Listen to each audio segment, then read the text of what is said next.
Okay, we're going to get started. Can you hear me? Welcome.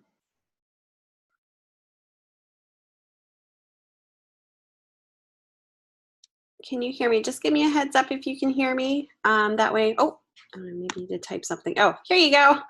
My chat area was closed up there. Sorry about that. Good. Nice seeing you again too. Yeah, I see some familiar names in here. Great to have you here again. Well, welcome. This is DES323, and we are going to be doing some image editing. It's an intermediate class for the image editing part 2. And I am April Biss. I have been teaching for Independence for over 5 years now, and some of you may have had me before, but if not, just a little bit about me. I am I have been working as a designer for over 18 years. I have my master's in graphic design from Savannah College of Art and Design, and I have been teaching for about seven plus years in higher education. Welcome, Thomas. Just got started here. So, you can call me by my first name, that's fine. Hello, yeah, I see some familiar people in here. Great to see you again. Sorry about the time change. I had last minute schedule change and I needed to shift things around, so I'm glad you guys got my announcement, and we're flexible enough to meet me here at this time. Yeah, it's just crazy. It's been a crazy day. So. But yeah, so I've been doing this for about 7 years, and I fell in love with teaching because I feel like I can give back to you guys my experiences as a designer, and you guys inspire me as well. So it's like a twofold type thing.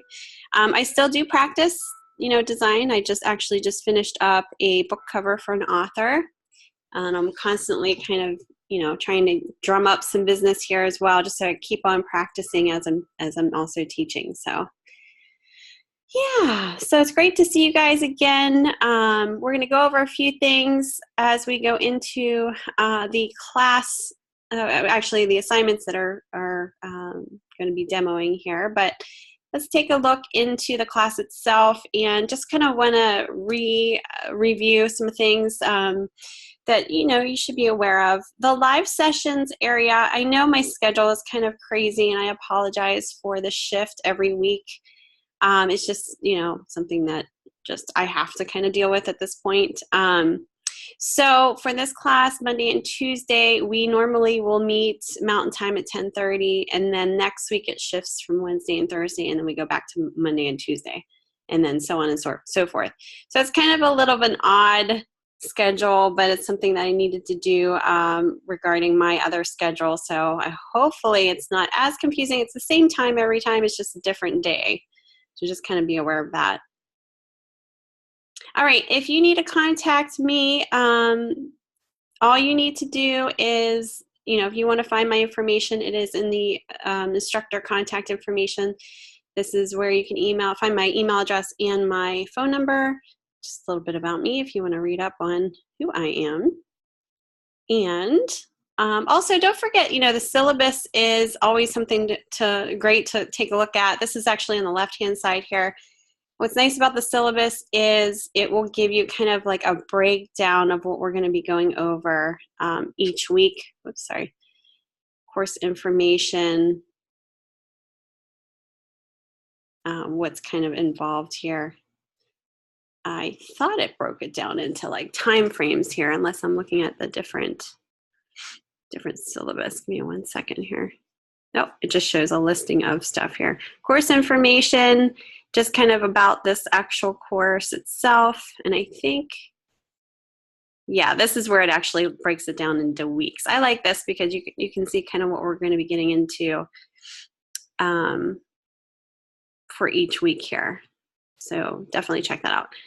Also, don't forget the course task list. There's actually, not only are you listening to the lectures each week, but you have readings, different things that you should be doing.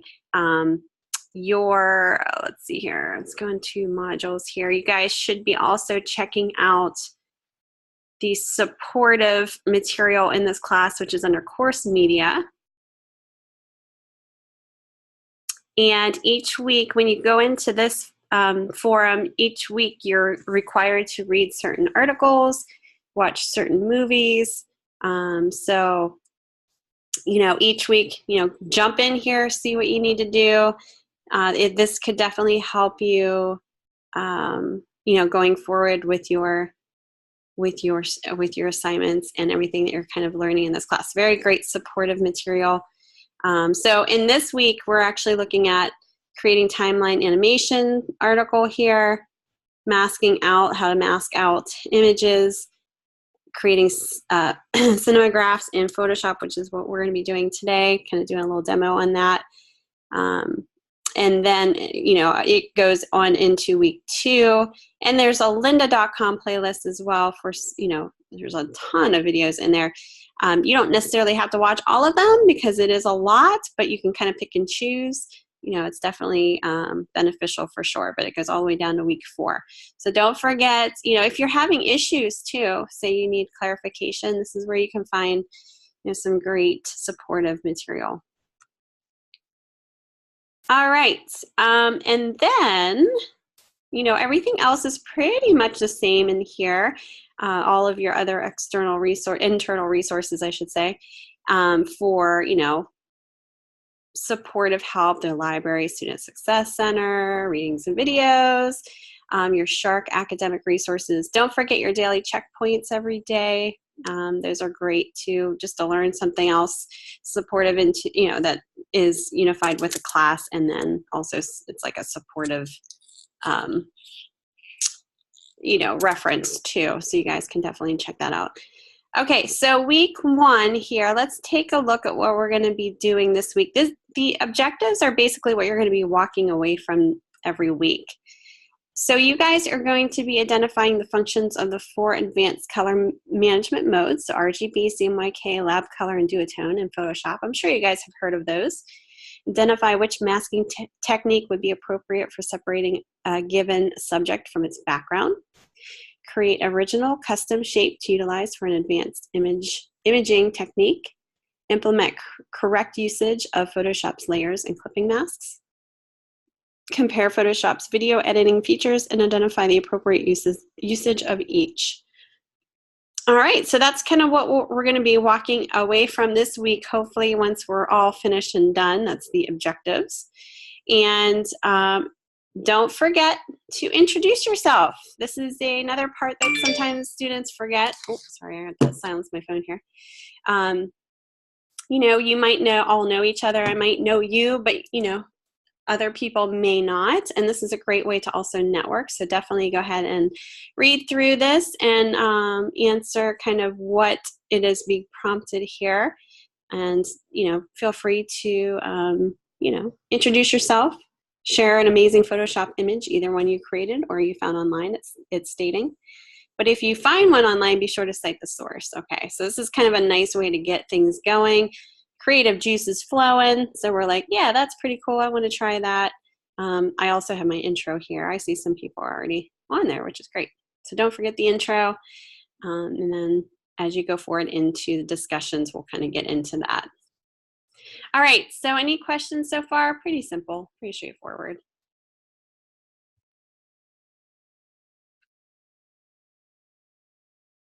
Oh, we got Jackson in here. Welcome. Sorry, I didn't have my participant window up until just now, so welcome. Okay, so basically, and this is all the stuff that I just went over. This is the learning objectives that we just covered. So I'm going to skip ahead here. The strategies most students use. So sometimes this is something that works for you guys. So watch the class session on first lecture of new week, either live or recording, and then start your assignment. And then you can also show your work if you're kind of currently still working on it, or if you're finished, show your work during the in-class critique during the second lecture of the week. That'll be the next day, so that'll be a little iffy if you guys are, ready or not, but definitely can bring that in if you have any questions. And I do that in most of my classes anyway, if we have critique session time to do so, which I think in this class we definitely will. So we can, definitely have time for that. don't forget to take notes. You know, I mean, you can type notes, but I think it's easier to jot it down with a pen or a pencil, so that you have you know, things ready to go, and ideas. If ideas are flowing in your mind, you can kind of jot that down too. All right, let's take a look at your discussion one here. Let's start out with that, and then we'll see if you have any questions. I'll kind of go forward from there. So this is a prerequisite of 104. I don't know if you guys remember taking that class. So, you know, maybe a little brushing up of sorts from that class. Let's see here. So we will be kind of doing a continuation of what you guys learned in 104. All right, so what you're going to do in discussion one is basically we're going to be talking about reasons for photo composites. And you can see here, this picture is actually showing you a really good example of how you can use a composite. Look at the one top picture, and then just kind of flicker your eye up and down. You can tell that the sky and the grass is being composited in. So composite means you're taking more than one image into another image and altering it.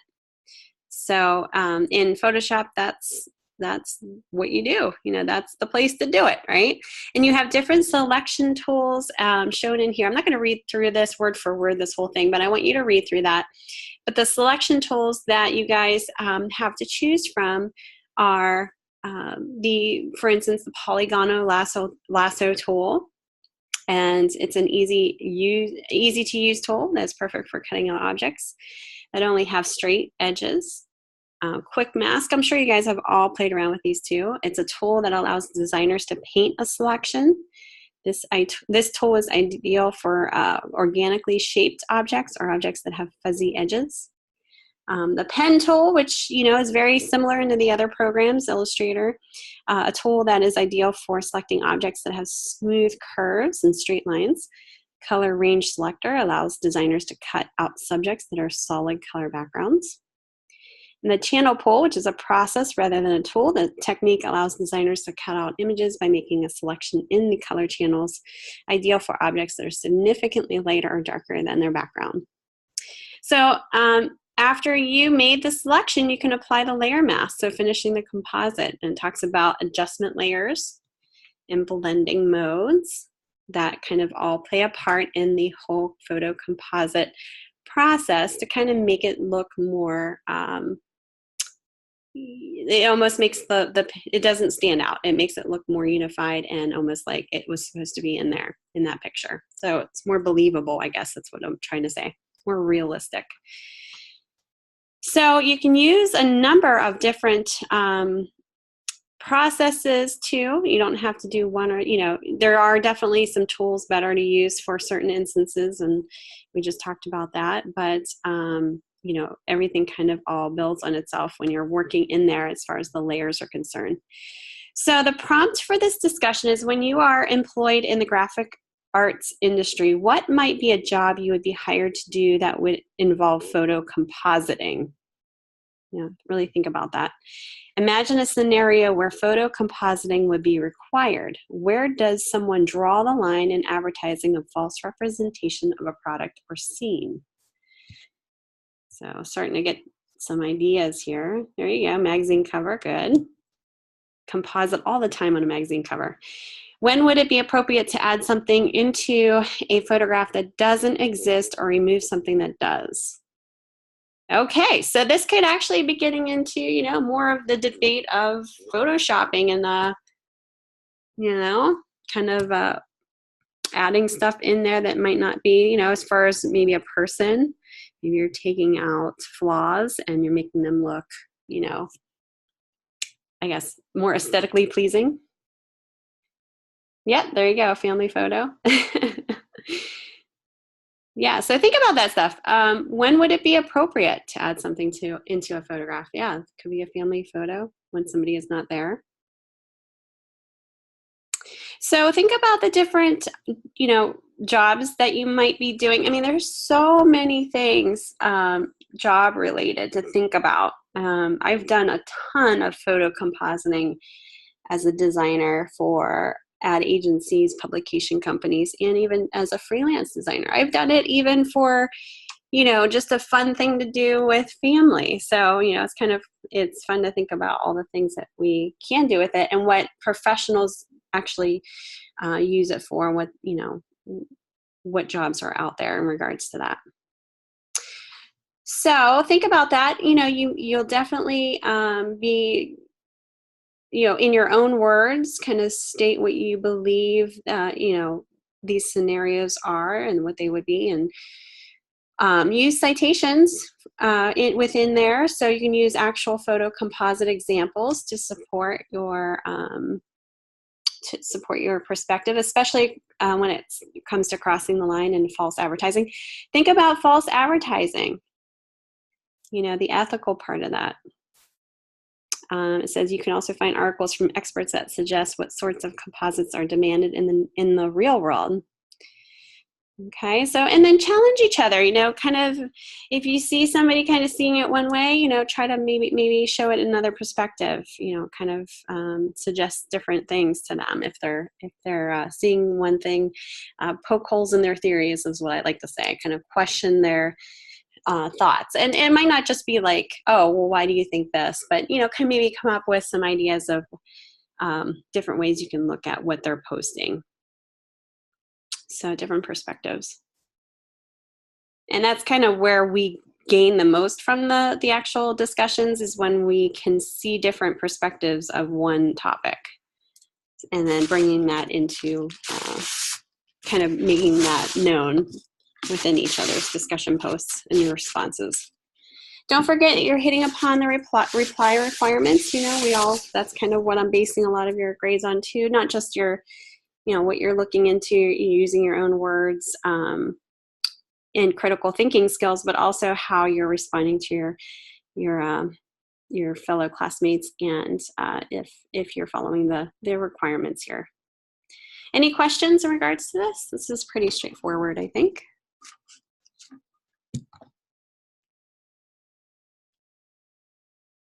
Okay. Very good. And if you're not sure, you know, about the APA format, there's a little link here. You can double check to see if you are citing your sources properly. Okay, so that is the discussion. Get that started. The initial post is due by Wednesday before midnight. So just kind of make sure you're getting that in there. And again, these are just the reply requirements here. All right, so when we talk about compositing, we're going to take a look at some tools here in Photoshop. So we're going to talk about selection tools, the lasso marquee, quick mask, pen tool, shape tool, color range selector, channel pull. Just kind of point out some things to you guys. I know that you probably already kind of experimented with a lot of these tools. Let's see here. Yeah, messages here. Sorry about that. But, you know, I kind of wanted to point out some things. I just have this picture here of these flamingos. Let me unlock this layer here. So as we go forward here, let's take a look, and I'm going to arrange my workspace. I'm going to change it from motion to essentials. When we get into your Cinemagraph demo, I'll change it to motion up there. And that was just kind of like my docs and how they're specified for the job that I'm doing. So I just changed it to essentials. So all of my docs will be generic to what I need for this. Okay, so in your toolbox, you have your selection tools. Mainly on the top here, you have your move tool. This is how you move some items or your images, text. You have your marquee tool. So you'll see the rectangle marquee tool, and this is what you would do if you would want to select something, you know, in a square or rectangle form that you kind of click and select through, and then you can make different adjustments. Now I'm going to do a very quick adjustment here just to show you, and this is, you know, there's better ways to do this, but I just want to show you really quickly here so that you're kind of just affecting that area that you're selecting. Those are called marching ants. There's a little kind of how it's like moving around, those little dashes there called marching ants. Now, a mask is basically, and I'm sure you guys probably have played around with this. Let me bring up my layers. A mask is something that you put onto your layer if you don't want to affect a certain part of your image instead of using an actual marquee tool. We'll take a look at that in a second. I kind of jumped ahead of myself. But the marquee tool has different shapes, so you can actually do ovals. If you hold down the shift key again, it's more symmetric. You can actually delete out sections too with that. It's not just altering the image. So there's different ways that you can use that. There's single row marquees, and this would be just more of the row, the lines, horizontal, and then vertical. And there's ways that you can adjust these as well. As far as, oh, let me go back here.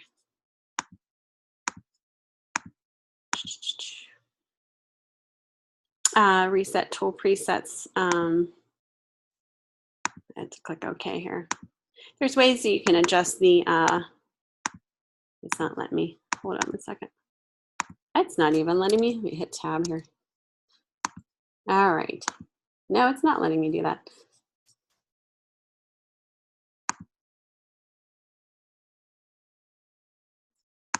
Okay.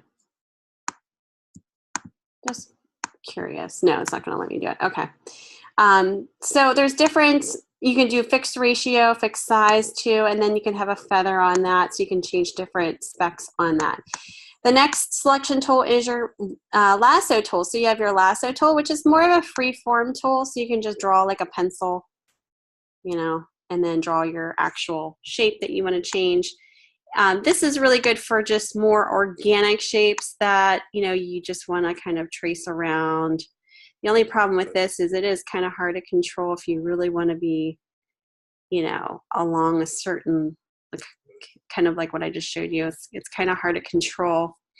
But there's different ways that you can control this. If you wanted to turn this into a path, for instance, you just bring up your paths under window and you can create a path, and that just basically does what it says. You can now go in and actually go into my pen tool here.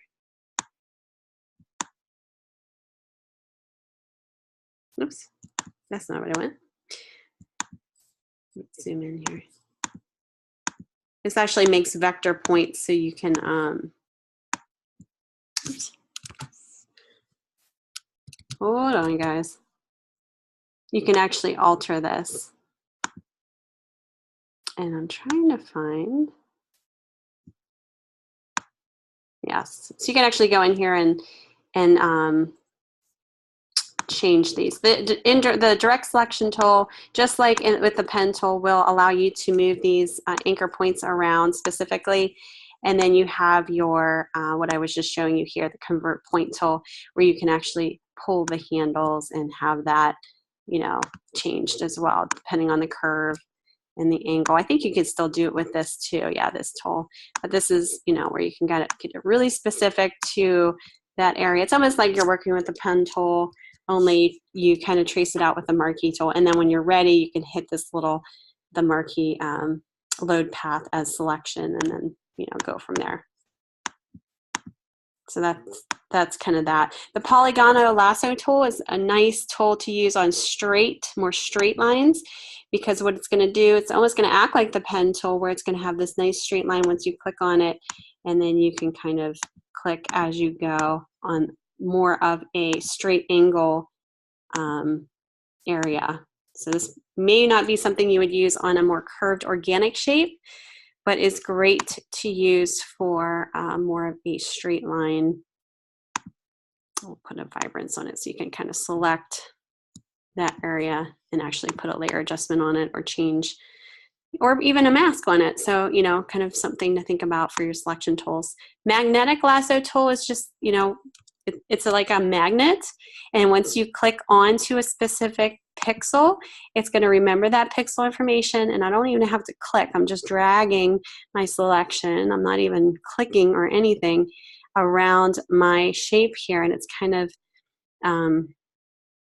attaching itself like a magnet to this actual line that I'm, you know, you have to have a lot of contrast or else it's going to do that. But it's a nice kind of way to easily, you know, select a certain area. You just have to work with it. If it starts going offline, you can hit the delete as you're making those points to kind of change it up. But it's a nice way to select a certain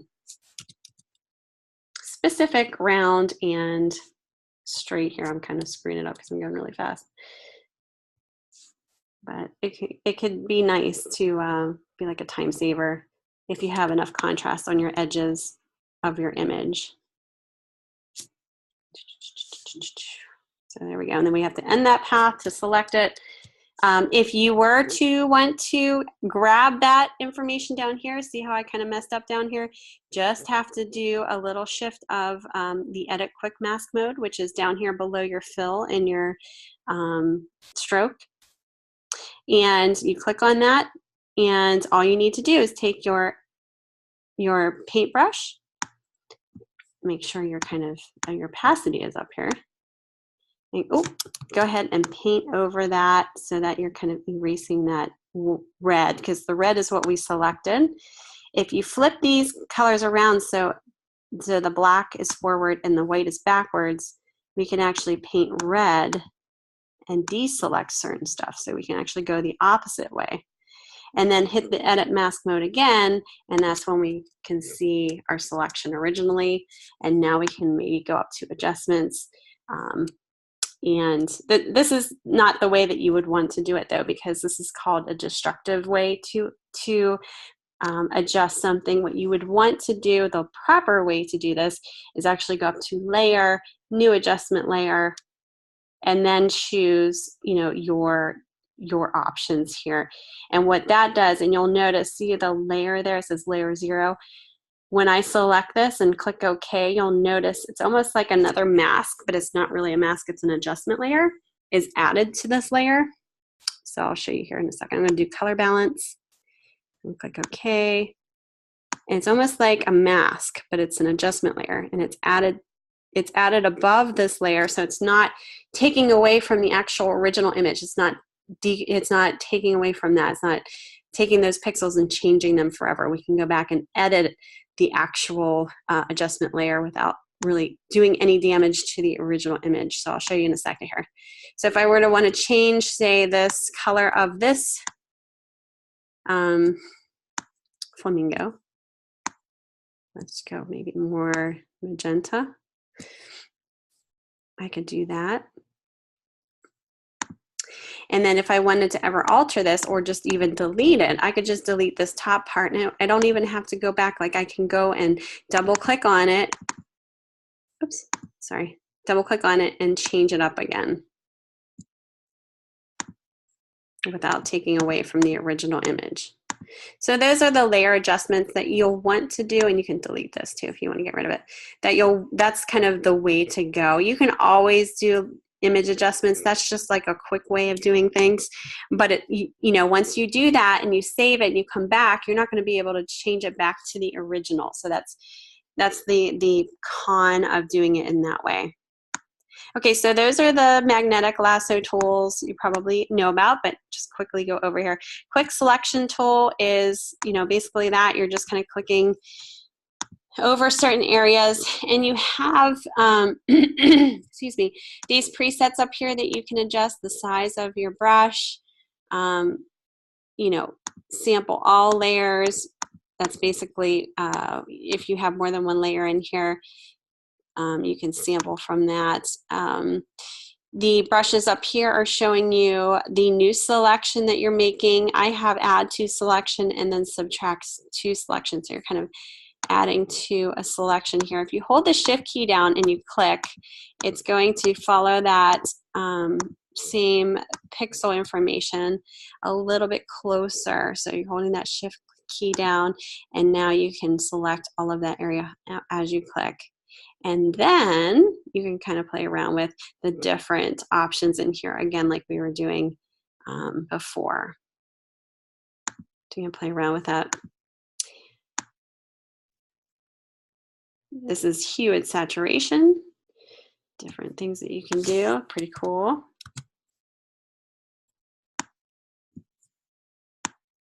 You have your magic wand tool. This is another thing where you just click and you hold down the shift key, and what it's doing is it's taking that pixel information that you're clicking on and it's grabbing anything that is equal to that in your picture. Now this might be very useful, or this could be a pain in the butt depending on your picture and what you want to do.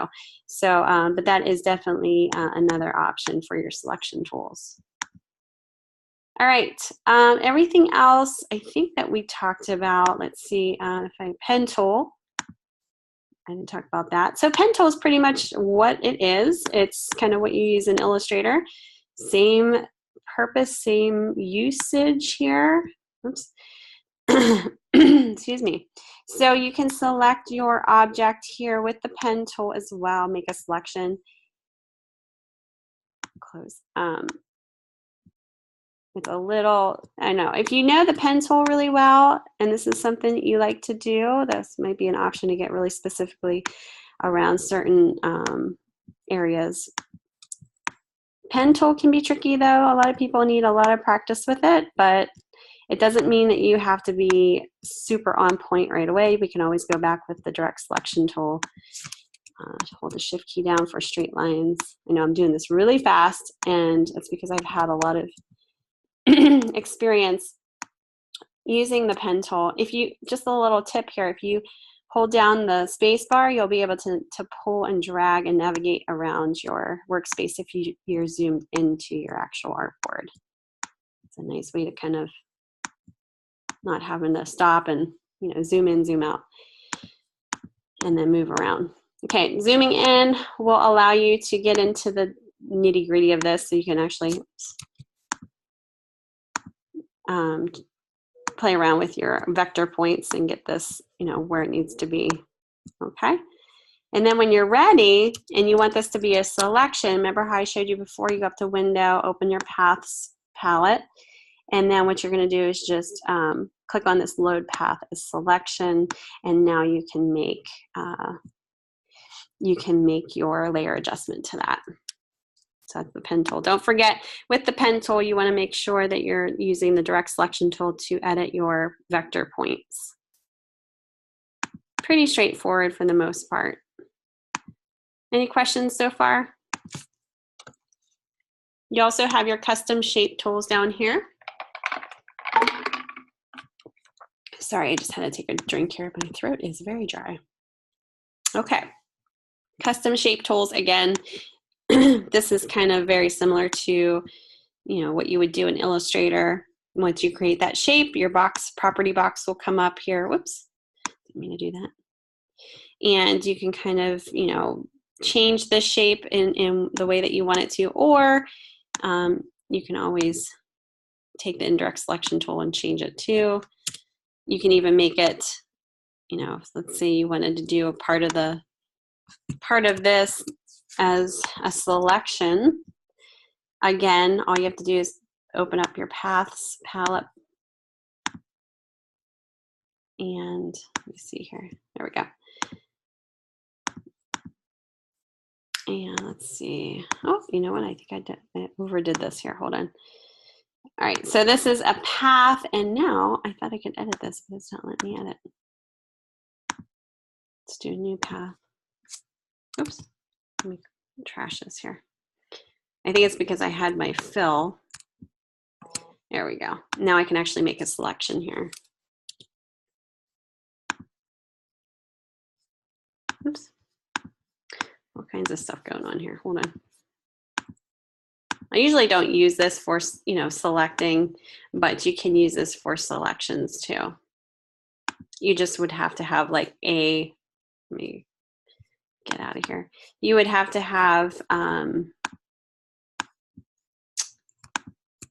no transparency for the background, no fill. All right.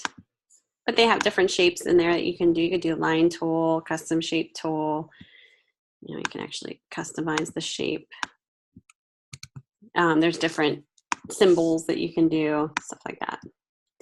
All right, so that's basically your selection tools. You do have also blending modes as well within your layers. So in your layers here, let me pop these out here so you can see them. So your blend modes are right here where it says normal. And what these do is if you have, let's duplicate this layer here. So I have two of the same images, but say let's say for this one, we're gonna do a layer adjustment. And we're gonna make this, let's do black and white. So I got this black and white, it's good. Okay, so it's just affecting, if I wanted it just to affect this layer here, I'm gonna select my adjustment layer, I'm gonna hold down the Alt option, I'm gonna click right in between this top layer and this layer 0, and that's kind of linking these two together so that I don't have to worry about the black and white affecting the layer 0 down here. Okay, so that's kind of, those two are connected now. Now, if I wanted to do a layer mask on this, which means I would want to maybe mask out a certain part of this. So maybe I don't want the flamingos to be black and white, but I want the background to be. I can go ahead and throw a layer mask on there. And I just went ahead and clicked on this little icon down here by the FX button. There's also another way you can do it. Create a mask. Let's see here. Let me undo this so I can go back and do this. Okay, so you can click on the upper right hand here, merge clipping mask. Actually, I don't know if you can create clipping mask right here. You can actually, oh wait, that's a clipping mask. I just want a mask. I'm not sure if you can actually make a mask on this drop-down menu. Maybe I'm kind of losing it there. So you would basically just click on the very bottom here. I think there's a way you can do it, and maybe I'm just not seeing it here. Okay. Well, anyway, that's kind of where you would add the layer mask on there. And then what you would do is take your brush, okay, in your toolbar, and I'm sure you probably have played around with masks before. And you're gonna mask, you're gonna kind of paint over what you don't want black and white or on top, whatever image that you have on top. So you're almost like painting this image. Now this is where your selection tools can be very handy because look, you know, my hands, I'm kind of doing this on my trackpad and I can't, sometimes I go over certain areas and I don't want to. So maybe in this instance, I take one of my selection tools, maybe the magnetic lasso tool, and I start selecting, I'm just going to click on my actual image here, just this little guy here with my magnetic lasso tool. Do as best as I can here. Maybe it is better I do the brush. I don't know. We'll see. But you can do the brush. You know, you can zoom in, do the brush. There's edges that you can choose, like a soft edge. Now, maybe on this particular image, I might not want that because the edges are a little bit more refined for here. So you don't really want it to be blurry. But I'm just kind of selecting around this little guy. And then now I'll fix this because look at the bottom here. I'm going to hit this little edit in mask mode button down here by your fill, like I said before, and kind of clean it up a little bit. Oops, I have to swap this around here. Sorry. Clean it up just a little. And again, I think I can do this here. Hold on. No, I can't take that out. I have to go back. Okay. So now that part is selected, and then all I would have to do is click on my mask. Oops. And hit delete. And I have to make sure my fill is white and my background is black. So I hit the delete key, and it kind of takes out that image above my layer here.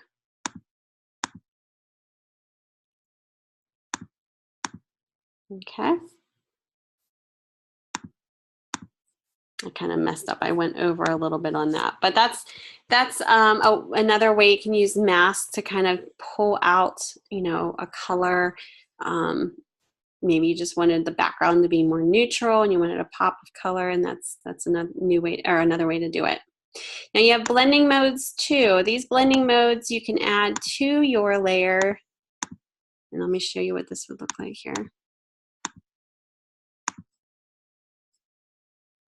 Oops. So this is basically what it is. So it's blending the top layer, so it's darken, it looks dark, multiply, it's kind of multiplying all the colors together. Color burn, it's burning, it's putting more contrast in your image.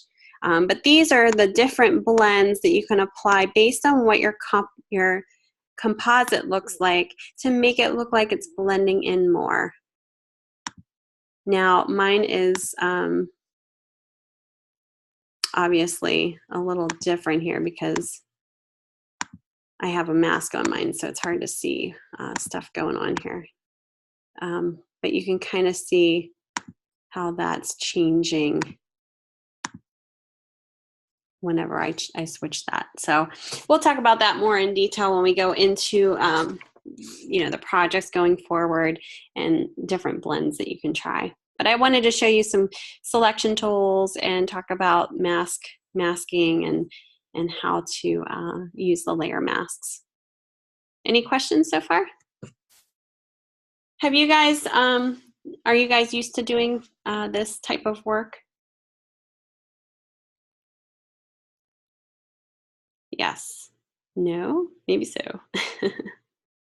Oh, that's why I was kind of, some of you might be a little bit more advanced and some of you guys might be kind of like refreshing from, starting from the beginning. So I wanted to refresh you guys on the tools and different things, different methods and techniques. And I will be doing that as we go forward with a lot of our projects too. All right, I am going to take a short 5-minute break before we get into your assignment 1 information. And then we'll go from there. Does that sound good? All right, so I'll meet you guys back here in 5 minutes.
Okay, can you guys hear me?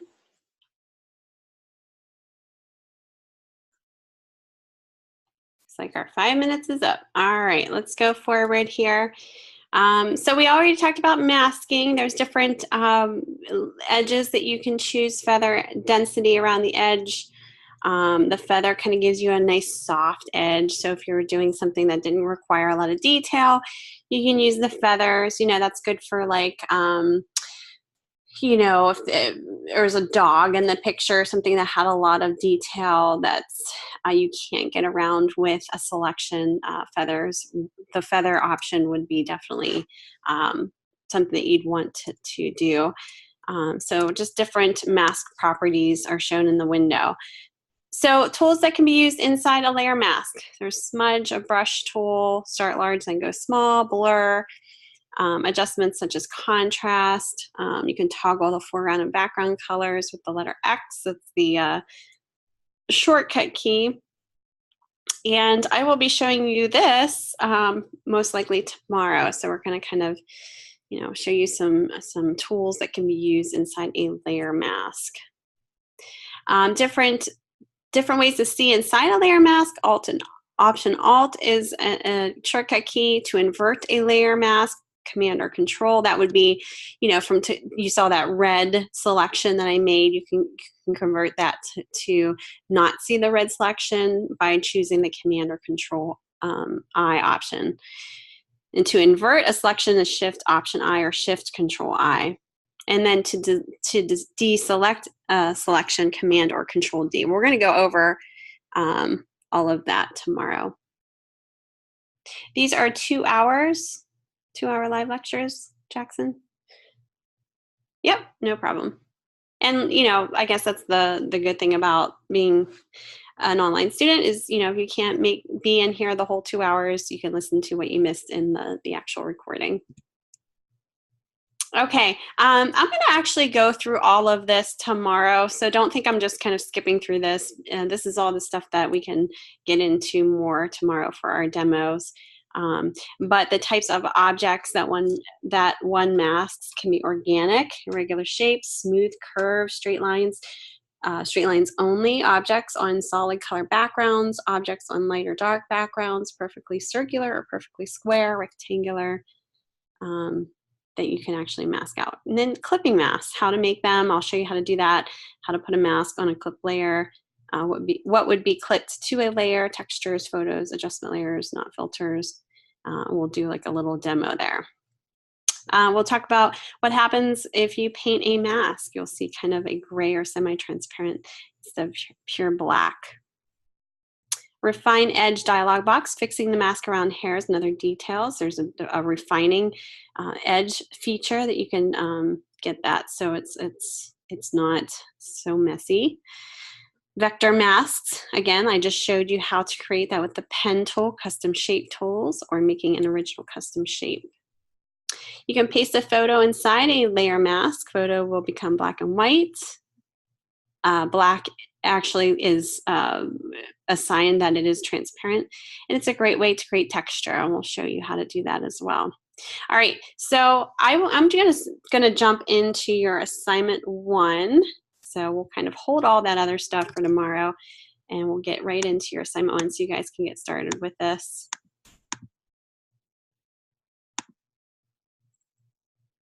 Okay, so let me open this up. We'll talk about the instructions here.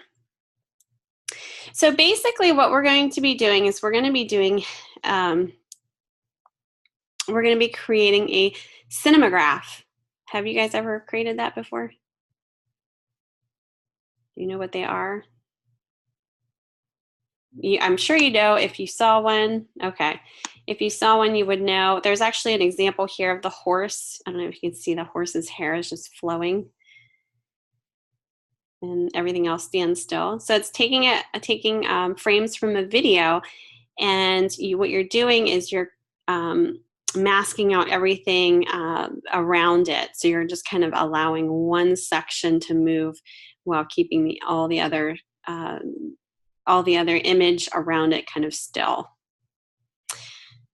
So I'm I'm going to read through this because some of you guys might be new to this, and I think this is important to the prompt here. So video and animation editing capabilities are a relatively new addition to Photoshop. The addition of a timeline, and you can find this under Window and Timeline, I'll show you how to do that, allows designers to import video and audio, create frame animation, create hand-drawn animation, animate effects on top of a photo or graphic elements, and also create either a video or drawn animated GIFs. Working with the timeline tool means continuing to adhere to the rules of non-destructive editing. Best practice is to never delete pixels. If you need to erase or hide a portion of a layer, you can still use a masking technique such as a layer masks rather than erasing using the eraser tool. The timeline tool in Photoshop does have its limitations because Photoshop was originally designed as an image editing tool rather than a video editing tool. Users report glitches and unsteadiness when animating text or complicated motion. The longer a video is, the more likely a designer will experience program errors or frozen workspace. For this reason, designers are encouraged to use Photoshop for short, simple animations. Longer videos and animations should be edited in programs specifically designed for that function, such as After Effects or Premiere.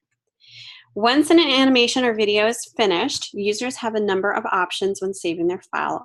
Of course, the first step should always be saving the native file, so in this case, it would be a PSD file.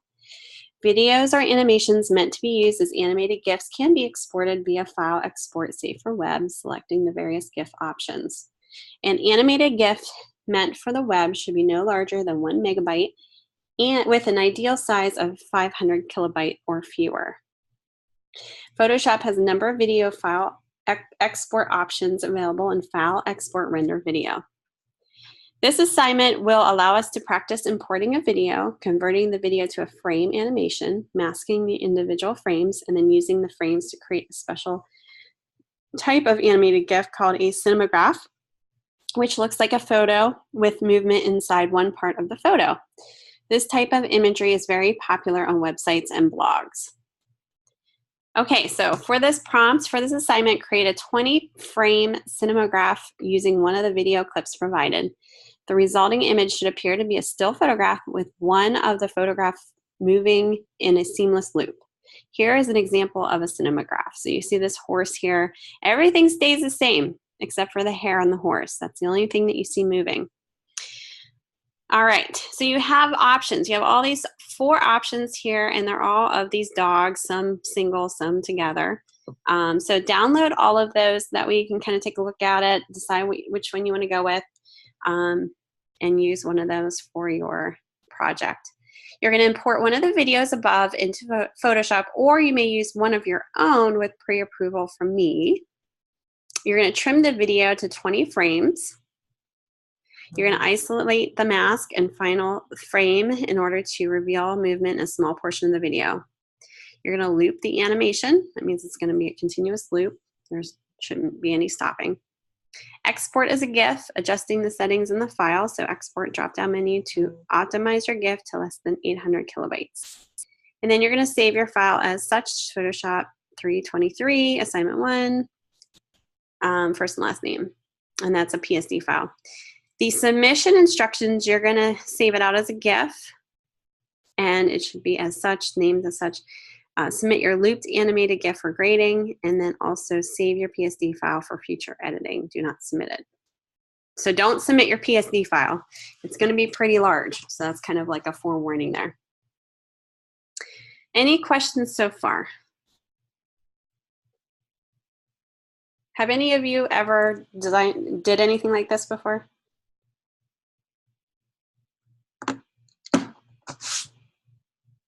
No? Okay. All right, so go ahead and download the videos. Download those to your computer. And what I would suggest is trim the video down. So I'm going to show you how I did that. I have, if you guys don't have it, this is one way you can do it. QuickTime. So QuickTime is it's free software. You might have it on your computer now. If not, you can download it for free online. Just look up QuickTime. It's good for if you're on a Mac. And I downloaded that, and I'm going to open that up. I'm going to open up one of the videos that are here. I'm going to open up video number 4 for my demo here. So give me 1 second. I'll open that up for you guys so you can see what I'm doing. Okay. So here I am. I'm in QuickTime, and I can view this video here. You'll see it being played. I just have this dog sitting here. And it's a pretty long video. It's about a minute. Okay. What we want to do is we want to pick a part of this video that we want to be a still image. Okay. So let's say, you know, it's this image is the still image. That's kind of what it will look like. And you're going to pick, the still image has to be at the point where he's maybe not moving his head as much. So basically I'm just looking at his eyes, okay? So, you know, maybe his ears could be another thing, but you want to make sure he's not moving too much so that when we mask out a certain part of his body, it's not kind of looking too weird there. And then what I want to do is I want to trim this video down. So I'm going to trim this around this area. So I just see his eyes kind of moving. Okay, once his head moves, that's when it's a game changer, because we don't want that. We just want his eyes moving, okay? So I'm going to set it like right here. And I'm going to go up to, whoops, and I'm in QuickTime again.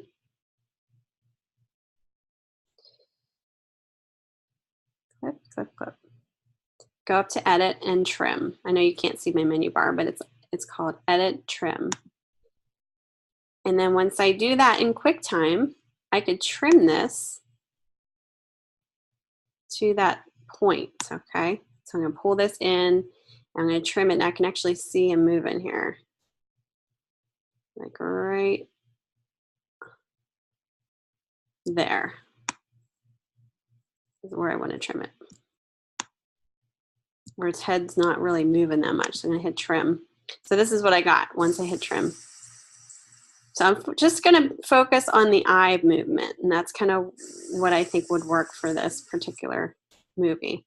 Now I'm gonna go File, Save, and I'm gonna name this Trimmed Video. Let me save this to the desktop, click Save. And this will shorten it up. So this is about, geez, 2 seconds of video. Okay, so we're good to go. Once you trim it, and you don't have to do, you could do longer if you want, depending on, you just don't want a big change in the motion. You want it, you know, to keep it steady. All right, so now we're gonna go into Photoshop. Once we save that, I'm gonna open up Photoshop. Let me get rid of this. And we're gonna go up here. Let's see if I can change my settings here. On the upper right-hand corner, you have this little box, and that changes your panels on your within Photoshop. What we want to do is we want to choose motion, and what that's going to do is it's going to have everything that has to do with motion and animation as your panels. Now, the last thing that you need to do is go up to Window and make sure your timeline is checked too. Window, timeline. And that's going to bring a nice little timeline here so you can kind of edit your video. Okay.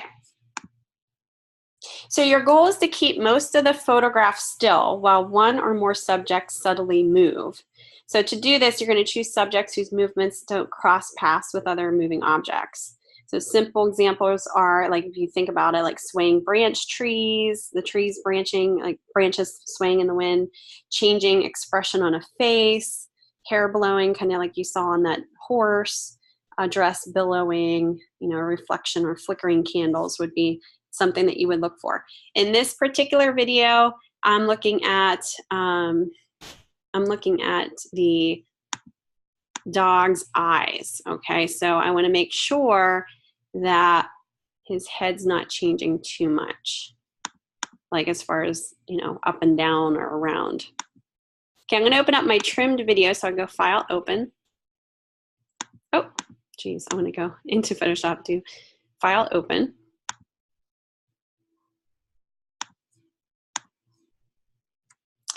And once I open it, I can see that I have this timeline down here. It's almost like a video, almost like video editing. And it's, if I hit play, you'll see that video playing. Okay, that's the trim video that I just imported, okay? And hit stop here. So this is your timeline. These are called scrubbers. Actually, this is a stopper, and the scrubbers are on the left and the right here, okay?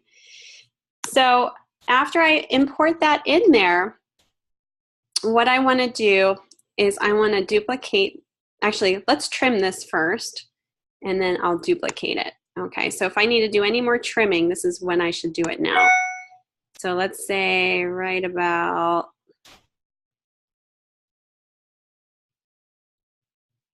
I want it to start like say here. I can pull this into the left. I'm just dragging and then trimming it in this regard. So now I can, we're just gonna focus on the eye. So I just got it a little bit more trimmed there. And then you can also pull this in too if you wanted to trim that part. All right, so right now I have this ready to go. It's like a little video clip I clipped from the QuickTime. I'm ready to go. So now all I need to do is duplicate this video layer. So in your layers, which is right over here, you have a video group and a layer 1. We want to duplicate this video group. So we're going to drag this down and drag it over the create new layer so we can duplicate it. So you'll see your timeline, it's a duplicated layer as well. Now, what we need to do is we need to put a loop on this. And a loop is, we kind of have a GIF kind of loops through, like whenever you play it, it just goes from the beginning to the end. What we want to do is we want to set this so that our first frame, or I'm sorry, the last frame here fades into the first frame here. So we're going to just drag this over. Let me pull this out so you guys can see. Drag this over to at the very last part of the frame here, okay? So that when this loops, it will kind of go backwards and we'll blend it. So it'll go from the front to the end to the beginning again. So it'll kind of loop in its own way. So now I'm going to drag this a little bit forward here so that it kind of overlaps. And what we're going to do is we're going to put an opacity on it so that it'll fade nicely into this particular layer here. Okay, so we're going to select the first top layer, and over here, let's see, we got layer 1 copy. We're going to do a drop down menu, and we're going to put a ticker on the opacity right about here. So we're going to put the stop right here because we want that to blend in at this point right here. So we're going to click right on top of opacity and put a little, forget what these are called, playhead there. There we go. Then we're going to go right over here and put one at the end. Click just right over top of that. This particular key, and I forget what they call this, I'm sorry, ticker, I'm going to call it a ticker. We want to make sure that that has a 0 opacity. So with that being selected, it's yellow. We're going to go over to layers, and where it says opacity, we're going to dial that down to 0. That way it kind of fades and doesn't look very, you know, obvious. Once that is done, you can pull this in to match up with this particular ending here. We can consolidate that. And now let's play it here. If you guys can see that blend happening. And we can kind of adjust this based on what you see going on here.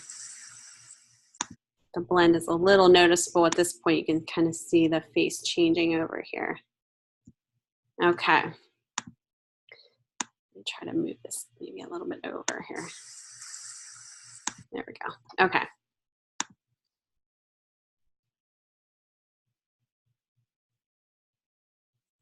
All right, now at this point, we want to make sure we mask out, because right now he's still moving, right? He's still moving around. You can see everything. What we want to do is we want to mask out his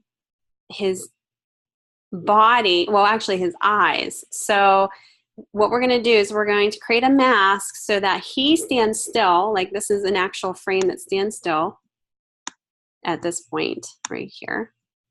But his eyes are the only thing that moves during the whole stand stillness of that image, okay? So how do we do that? So let's, what we're gonna do is create a mask.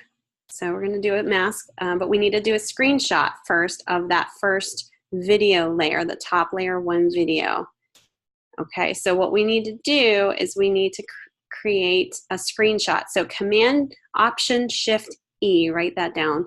Command Option Shift E is a way to screenshot this video layer up here.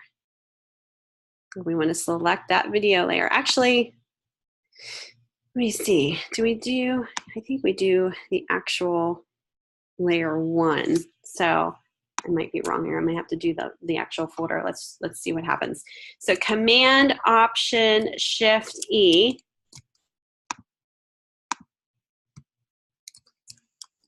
There we go. Creates a screenshot, and we're going to pull this above this layer group up here. And it's going to be purple. And this is the still frame that you're going to have over top of your motion frame. So think of it as, remember how I showed you that flamingo image, where that flamingo image on the very top layer was the black and white image?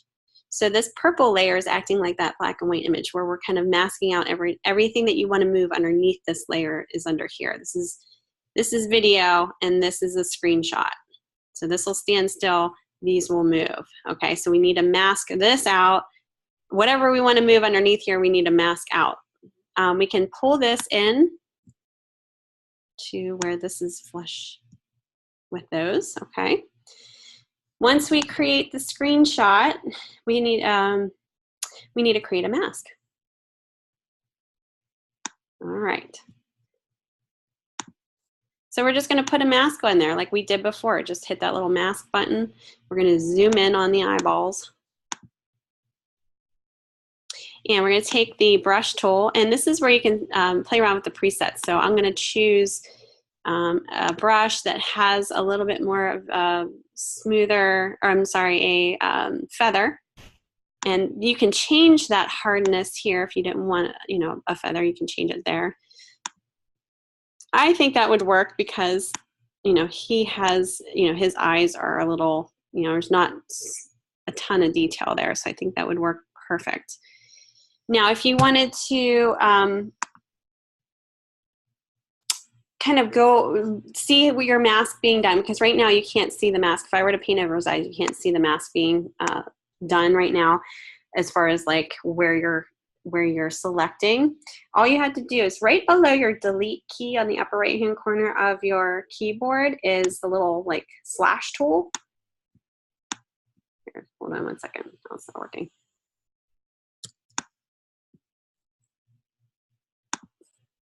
There we go. Make sure your black fill is forward on your, this is big because sometimes if this isn't working, check to see if your black is in the foreground. Okay, if you hit that little dash, which is right below the delete key, it looks like a straight line. That's when you'll be able to see where you're painting, okay? It'll become red, that's your mask. Zoom in on your image, get, you know, detailed in there. If you need to fix it, just swap these colors around and kind of hone in on a certain area there. Okay, so there's your mask.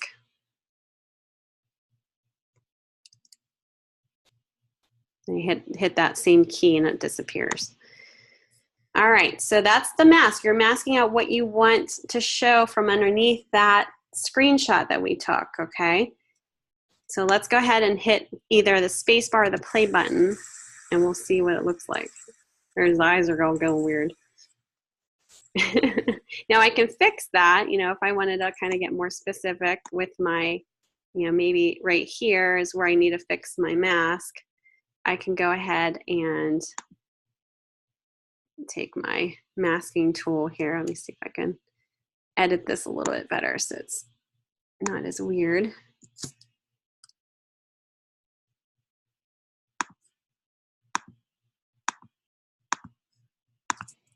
You know, his head's moving a little bit. That's kind of why you get the weirdness there, but there his eyes are going. Zoom out a little bit. And I think what I'm going to do is I'm actually going to change the, I'm going to change this blend a little bit too. So this is 100% opacity. I'm going to go down a little bit just to see what that looks like. Okay, I need to have that at 100 here. Hold on. I think that's just going to show not too much here. Oh, you know what? We can pull these in too. I can make this a little less, like it doesn't have to start right at the beginning. I can blend a little bit more.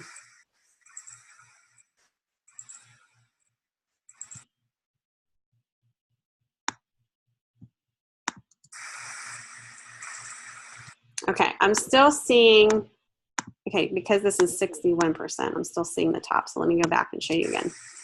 There we go. So now you're just seeing his eyes move. Okay, I had the top layer at 60-some%. That's why you were seeing part of his body still. All right, and that's basically it. That's basically what you do. And when you're done, there's two options. You can either go file, save as. This is the option I want you to do because I think this is the only way I'm going to be able to see your video, is go to, let's see here, File, Export, Render Video. And, you know, this is where you name it. You can select the folder where you're going to save it. Everything else should be good. High quality, all is good. Just make sure range is all frames. And then you're going to hit render. And I'm going to have to rename this here real quick.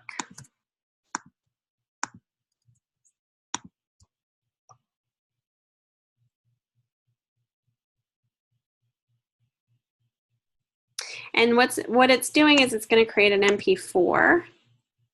Let me go grab that real quick.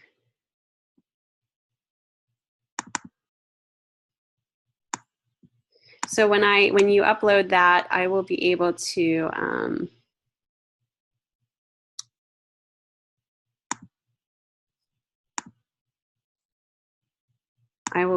open it and view this. Okay, the only thing I noticed is I don't have the loop set, so let me show you how to do that.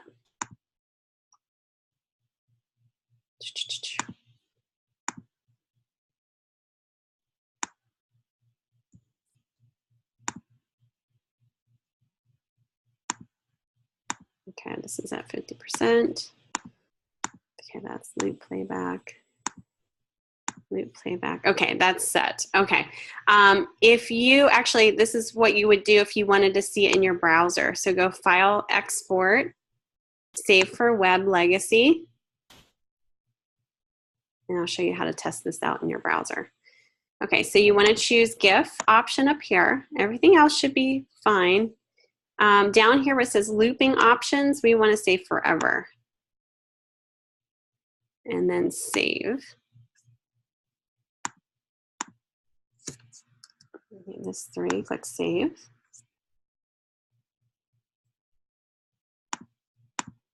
And then you can test this out by just opening up a tab on your browser. And let me share my whole desktop here because you're not going to be able to see what I'm doing. Let me share my desktop.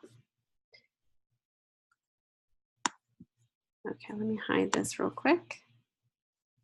So that was just saved to, let's see if I can find it here. Hold on. Trim video 3. Okay. So that was just this file here. So I just have to drag and drop it in here and it loops itself.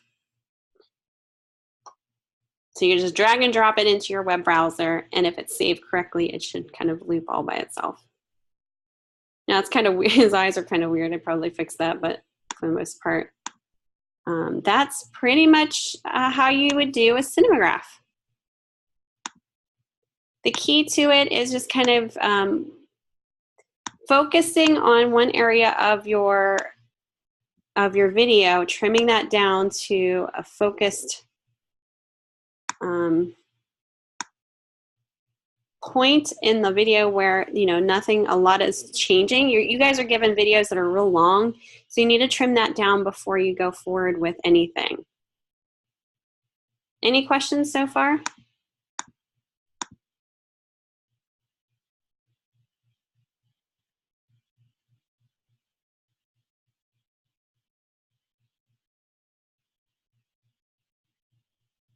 Nope. Okay, I'm going to show you really, it's a little longer of a video. It's kind of what I just showed you, but he's explaining different things in this video, and I think it would also be helpful. But it's basically the whole process that I just showed you, just a little bit more extensive, and I think it might kind of be helpful too. So let me open that up. Let me know if you have any questions. We can talk about this when we're done.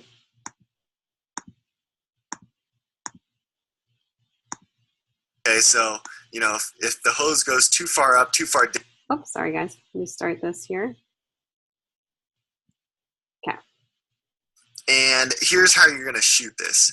So what you're going to do to keep this one easy, I shot this on a tripod and just kept it rolling. So it's actually video. And what we did here was you get into your position and then you sort of hold it for about 2 to 3 seconds while there's motion in the frame. So in our video, the motion is going to be the water that's coming out of the hose. All right, so you see we're kind of lining it up, and I'm telling my actor Ben that I'm going to be blasting you right here. Just stay still for a solid 3 seconds and we'll be good. And then what we're going to do is use this to create our cinematograph. So let's test it out. So what I'm going to do is drag my clip right into Photoshop, and that's a video clip, and what that's going to do is open up the Photoshop timeline. So if you didn't know, now you know that you can actually edit videos in Photoshop as well. Not recommended, but when we're creating cinemagraphs, we're going to do that. So we're going to kind of zoom in here to look at our clip.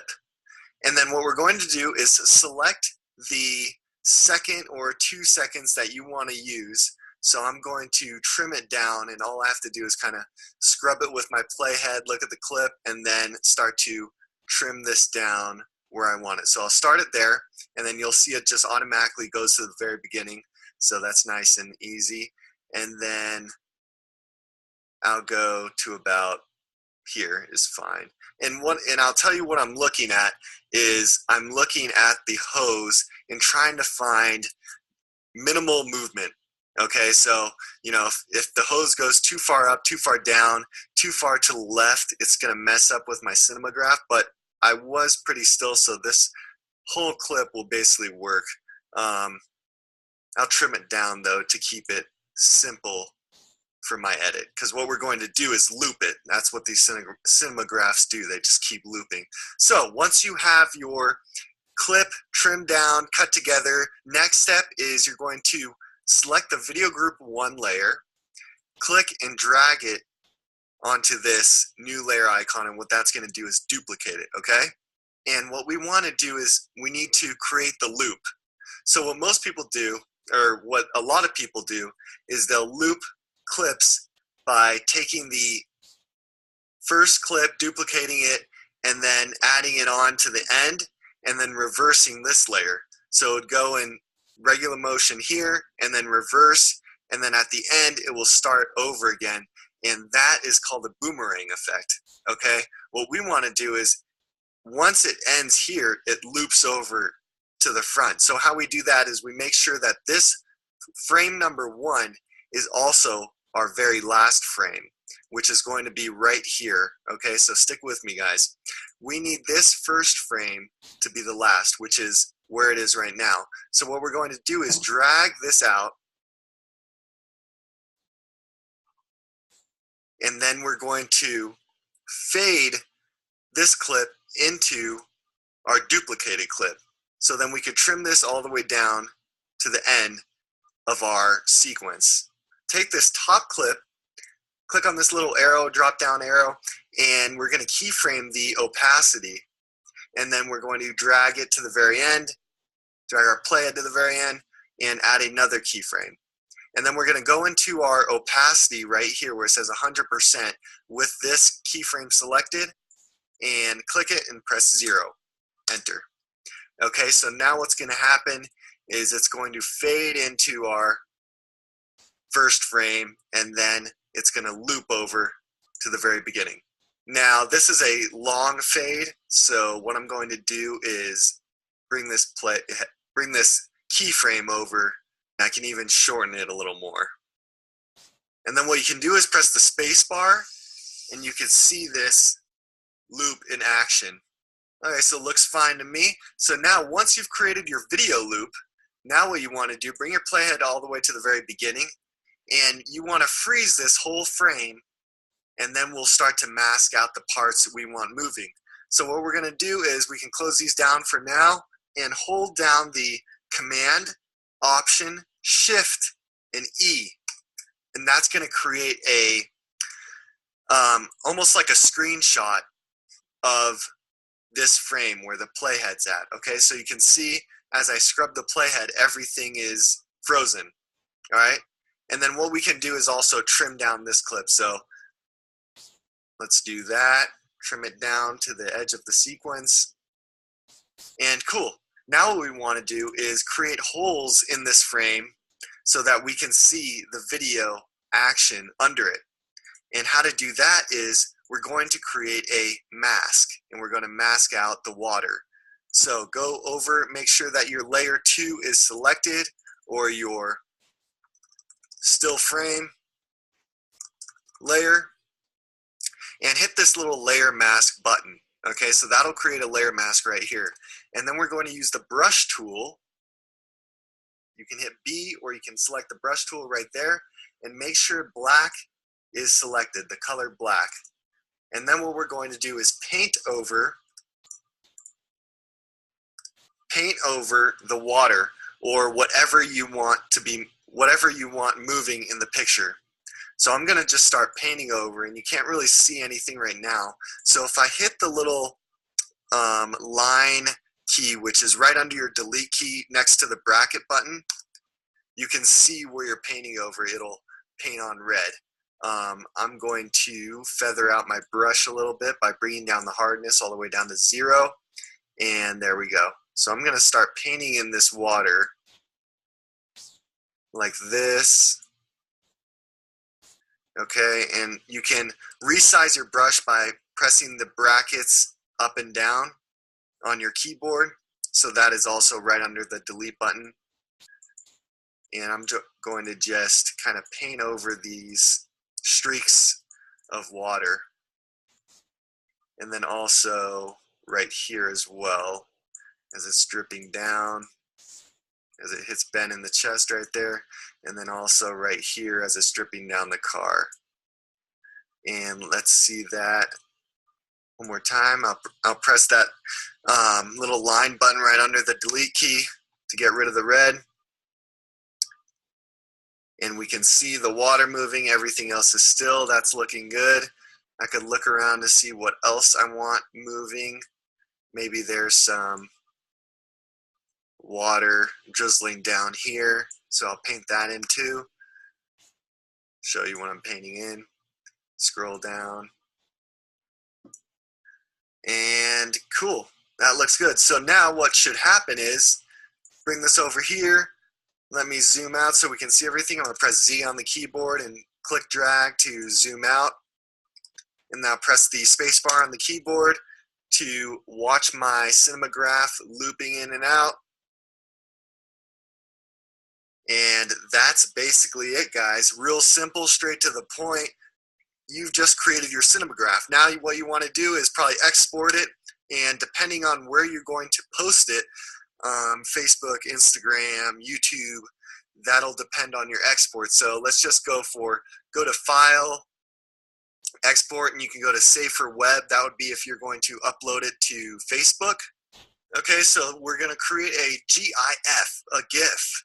And you can see that by selecting this. Maybe it's going to be on a JPEG or PNG. Just select that and click GIF. Double check all your settings, which are all pretty good. They look good to me. You can change your image size. I shot this in 4K, so that's why we're looking at a 3840 by 2160 image size. And what you want to do is go to where it says looping options and click forever. And that will, when you play the GIF, it'll keep looping and looping and looping instead of just once. That's also personal preference if you just want it to loop once. But most GIFs or GIFs or whatever they're called, they keep looping. So that's what I'll do. And then I'll click save, and then you'll be good to go. Next exporting option is File, Export, and Render Video. All right. So now this would be if you want to put this on Instagram, YouTube, anything like that, and you want a video file. This is how you export videos in Photoshop. So same thing as After Effects. So you name your file, select where you want to put it, and then everything else is good to go. So make sure you're selecting all frames. You don't want to cut it down unless if you do want to cut it down and you want a different end frame. But remember, we looped it from the beginning to the end. So we want all frames, and all you have to do is click render and you're done. That's how you create a cinematograph, aka a moving picture in Adobe Photoshop. And if you guys don't have Photoshop or you don't want to use it, you can do the exact same thing in After Effects. Instead of creating a mask with a paintbrush, what you would do is create a mask with the pen tool and do the exact same thing in After Effects. So that's how it's done. If this tutorial helped you out at all, please leave a like. And if you want to learn certain effects, let me know in the comments section. Hit me up and I'll try to get to it as soon as possible. All right, guys, I hope. All right. So I'm going to give you guys this link too, but hopefully that helped explain it a little bit more in detail, how you can attempt this. So let me paste in the link here for you guys. That's kind of what we just watched. If you want to kind of save that, and I can post that to announcements too. Any questions so far about your assignment 1?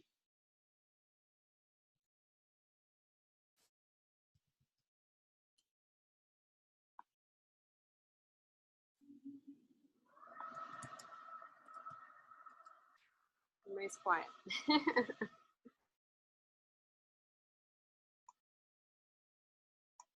All right, so I'm just going to show you real quick some really stunning cinemagraphs to kind of get inspired by, so you kind of get an idea of what has been done and what really kind of works. So this is Tripwire magazine. Here's some cinemagraphs that people have done that are pretty good. A little taxi going by. Whoops. It's like a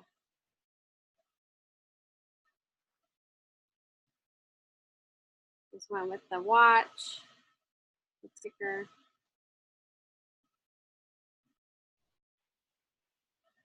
The paper movement here, the guy sitting, bacon sizzling. Almost looks like a video, but it's a cinemagraph. There's one with a bike with just the ferns moving. There's a cat, just the ears are moving. Everything else stays the same, and this is something that you definitely can do with the dogs. You do the eyes, the mouth, the nose.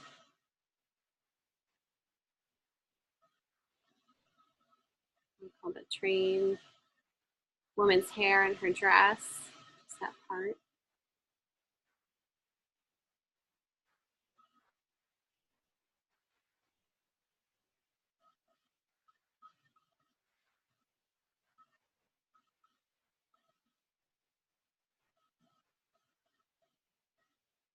That's kind of cool with the swing.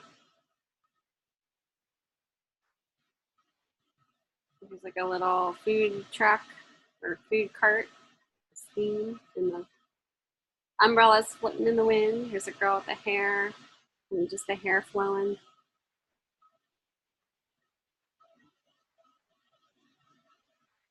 drapes and the globe kind of turning. The forever pour.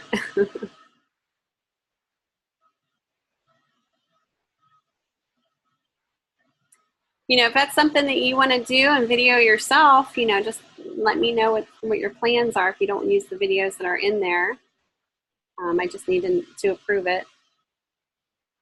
Some other ones.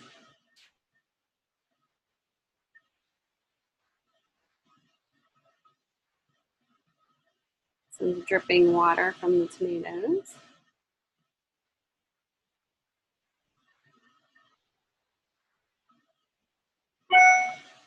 Just the barbershop sign.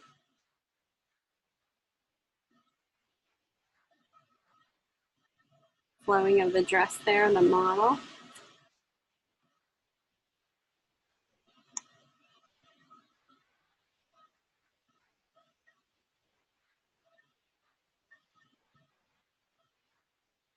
Here's an interesting one with the guy kind of shuffling around his fingers.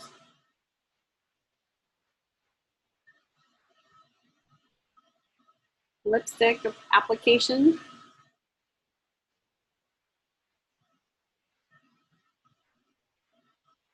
The eyes.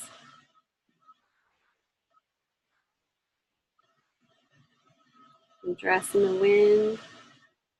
Here's one that shows all these flash. I don't even know. That's kind of crazy how that was done.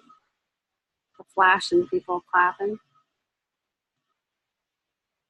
That's pretty good.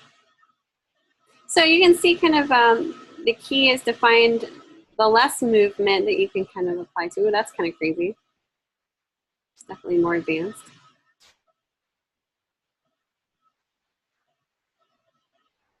These are very advanced, so don't get freaked out.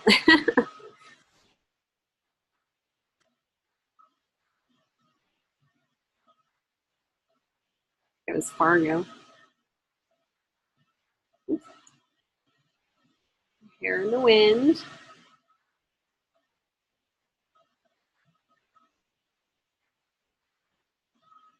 So you kind of get the idea of what cinemagraphs are. Kind of a cool thing.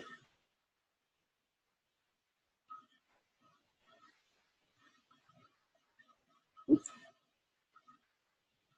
All right, so that's basically what you guys are creating, and you know we're going to be meeting tomorrow. So if you're kind of stuck and you need help or want critique, you know, definitely bring in your work. We can share the work at that time, but that's pretty much what you guys need to do for this, and I think it'll be fun. I think you guys will really enjoy this. If you are doing a video that's not provided, I need to approve it. So, you know, let me know what your plans are if you do. Any questions? Thomas, you had your hand up. Sorry. Yes, I actually do have something. Are we using a video clip, or are we using a still picture and turning into a video clip?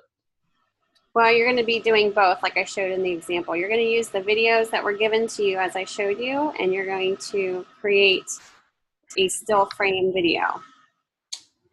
Okay, because I was hoping that I could do something along the lines of,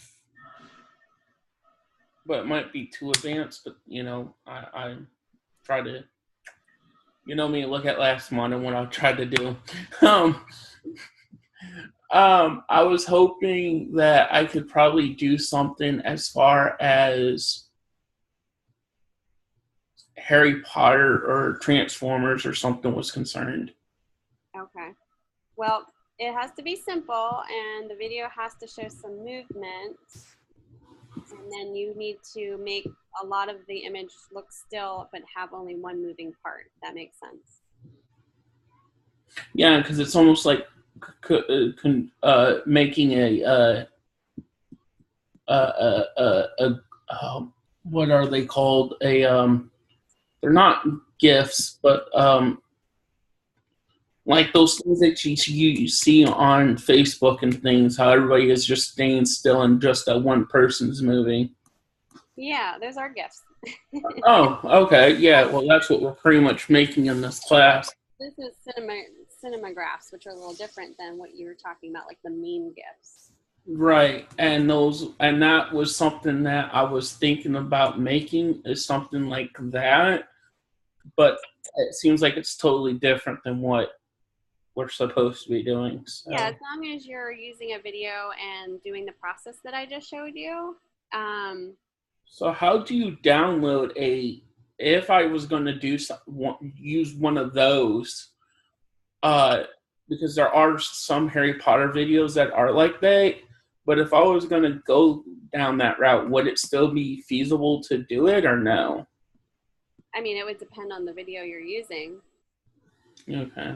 You know, so if you find something and you want to use, say, like Harry Potter, maybe his wand or something, he's doing something with it, you want to like stop the frame but just show the wand moving, that would be something that you could do, but you'd have to find that specific video and then trim it down. Well, no, there's the one in the very first movie where I forgot what the professor's name was, but he says that there's a troll in the dungeon and he like falls to the floor, and the only thing that I was gonna want was for him to stop moving and just have the doors open and shut. Oh, okay. You'd have to find that actual video though, like have a good, I don't know, I'm not sure how you would access that video. Yeah, that's what I was just thinking about. So, because I've never done anything like this, and so I think it would be in my best interest just to maybe stick with what you have, and then that way once you go through it, if you want to try that later, you can, and you're not kind of overwhelming yourself. Right. It's probably a good way to do it. Okay. Yep. Just keep it simple. Trim the whole idea is to trim it down as much as you can, so you're just showing one flow of movement, keeping everything else still. So. Right. Okay. All right, guys. Any other questions? Okay.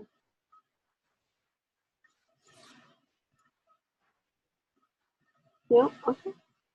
Yeah. So we're going to be meeting at 12. I'm sorry, 12:30 is my time, but it'll be 10:30 Mountain Time tomorrow. So if you have, if you do have a question about a video that you want to do, let me know at that point. I'll open it up for critique. We should have some time and stuff like that. So that could be a good time to do that.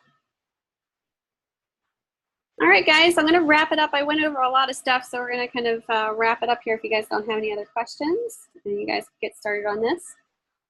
And I'll see you guys maybe tomorrow. And you did say that the class... I'm sorry? I said the class is at 11:30 tomorrow? It's at 10:30 Mountain Time. So if you're Eastern Time, it's at 12:30. Okay, well, it's actually going to be Central Time for me, so... Oh, okay. It'll be 11:30 tomorrow. Because it's actually, like, when class starts, it's from 1 to 3 my time, because I live in Texas, so I am Central. Okay, good. Yep, sounds good. All right, guys, have a wonderful day, and I'll be hopefully seeing you tomorrow.